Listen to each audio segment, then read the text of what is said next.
Pada video demonstrasi menampilkan bagaimana cara penggunaan pocet terhadap tanaman dan pengaruhnya. Pertama, kita harus menyiapkan alat dan bahan dalam penggunaan pocet terhadap tanaman dan pengaruhnya.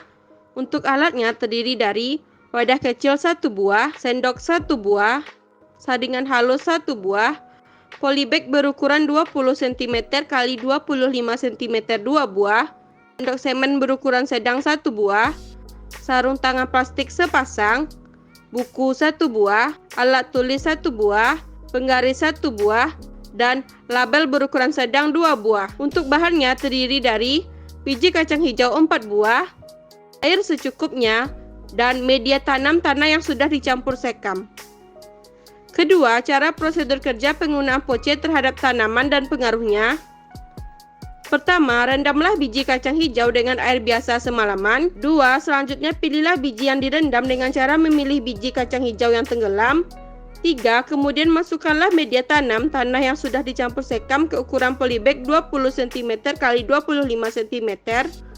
4.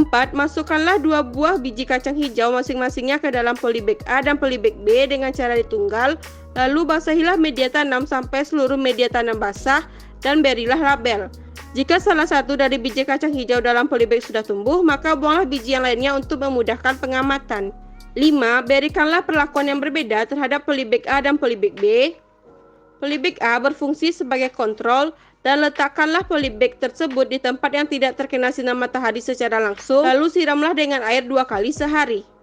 Polybag B berfungsi sebagai eksperimen dan letakkanlah polybag tersebut di tempat yang tidak terkena sinar matahari secara langsung, lalu siramlah dengan air 2 kali sehari, kemudian semprotkanlah poce 1 kali 2 hari sebanyak 20 kali semprot ke tanaman kacang hijau serta media tanam menggunakan botol semprot.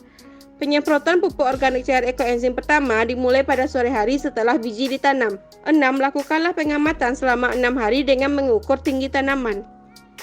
Cara mengukur tinggi tanaman. Tinggi tanaman diukur menggunakan penggaris dengan cara mengukur dari pangkal tanaman sampai pada daun yang paling tinggi. Setelah mendapatkan tinggi tanaman, catatlah hasil pengamatanmu di buku. Berikut ini hasil pengamatan tanaman kacang hijau pada hari ke-0. Pada polybag A berfungsi sebagai kontrol, sedangkan pada polybag B berfungsi sebagai eksperimen.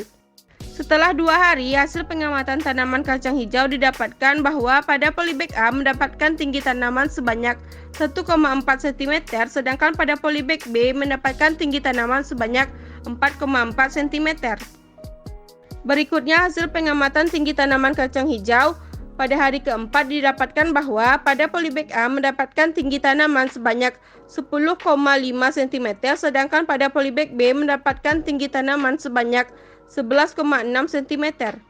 Selanjutnya, hasil pengamatan tanaman kacang hijau pada hari ke-6 didapatkan bahwa pada polybag A mendapatkan tinggi tanaman sebanyak 14,4 cm, sedangkan pada polybag B mendapatkan tinggi tanaman sebanyak 15,7 cm. Berdasarkan grafik tersebut, menurut adik-adik mana yang lebih bagus pertumbuhan tinggi tanaman kacang hijau yang diberi poce dengan pertumbuhan tinggi tanaman kacang hijau yang tidak diberi poce?